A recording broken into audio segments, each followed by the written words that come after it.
Hey everyone, welcome back to our channel How to Tutorials. In this quick video, I will show you how to allow camera and microphone access on Facebook so you can make video calls, record stories and go live without issues. So let's get started.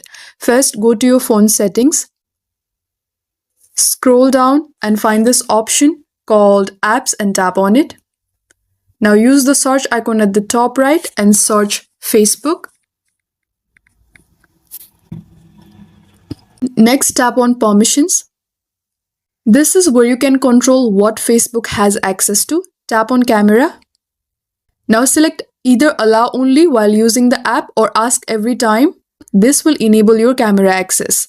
This is required for taking photos, recording videos, and using Facebook stories. Now go back and tap on Microphone. And again choose Allow. This is needed for voice messages, calls, and live streaming. Close the Facebook app and open it again. Your camera and microphone should now work properly inside the app. And that's it. That's how you successfully enable camera and microphone access on Facebook.